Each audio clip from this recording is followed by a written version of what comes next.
बिस्मिल्लाहिर्रहमानिर्रहीम। अस्सलाम वालेकुम वरहमतुल्लाहि वबरकातुहू। अज़ीज़ तलबा, उम्मीद है आप खैरियत से होंगे। जमात नहम FBIC फेडरल बोर्ड की तरफ से इस्लामियात कंपलसरी का एक और सैम्पल पेपर और गेस्ट पेपर और मॉडल पेपर भी आप इसको कह सकते हैं, आपके लिए लेकर आई हूँ। इसमें MCQs मैंने निशानात लगा दिए हैं, आप इसको अच्छी तरह गौर से देखिए, इनके जवाब याद कीजिए और इंशाल्लाह ताला से फ़ायदा उठाइए। एक दो और भी मॉडल गेस्ट पेपर मेरे पास हैं, वो भी मैं बहुत जल्द अपलोड कर दूंगी ताकि आप सब बच्चों को आसानी हो जाए हर चीज़ को सॉल्व करने की में। और MCQs किस टाइप के आते हैं, क्वेश्चन किस टाइप के आते हैं बोर्ड में, तो आप सबके लिए आसानी हो जाएगी। जमात नहम FBIC इस्लामियात कंपलसरी का गेस्ट पेपर और मॉडल पेपर भी आप इसे कह सकते हैं, सैम्पल पेपर भी कह सकते हैं।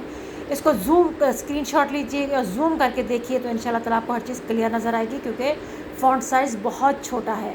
अगर आप इस चैनल पर नए हैं तो इसे सब्सक्राइब कीजिए और शेयर कीजिए और साथ साथ बेल के बटन को दबाइए ताकि आने वाली वीडियोस आपको मिलती रहें।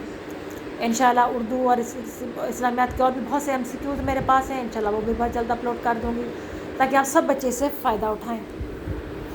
जमात नहम फेडरल बोर्ड इस्लामियात कंपलसरी यानी लाजमी, उसका एक सैम्पल पेपर और गेस्ट पेपर मेरे पास था, मैंने सोचा आपके साथ शेयर कर दूं ताकि सब बच्चे जो है इसको देख लें, इसे अच्छी तरह तैयारी करें और इससे फ़ायदा उठाएं।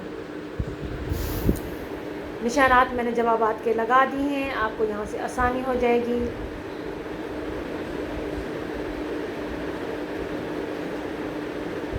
देखने में, इसको समझने में बाज़ को उसका गलती भी हो जाती है जवाबात करने में के लिए, उसके लिए फिर माजरत आप मुझे कमेंट बॉक्स में लिख दिया करें, इंशाल्लाह ताला मैं उसकी वहीं पे जवाबात आपको तस्दीक कर दूँगी कमेंट बॉक्स में।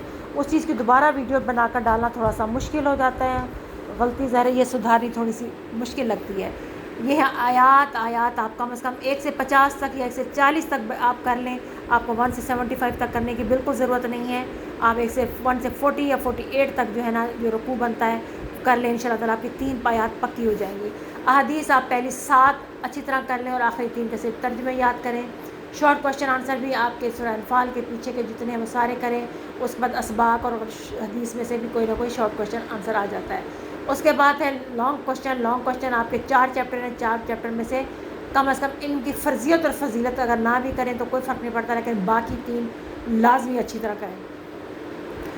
इससे आपके पास चॉइस जो है ना वो कम से कम 2 आप आसानी से क्वेश्चन अटैम्प्ट कर सकते हैं अगर आप इनकी फ़र्जियत और फजीलत वाला चैप्टर छोड़ दें। अगर उसको कर लेंगे और किसी और को छोड़ देंगे तो फिर मसला पैदा हो जाएगा, क्योंकि अगर वो उसमें से पार्ट बनकर आ गया किसी हिस्से का तो आपके लिए करना मुश्किल होगा।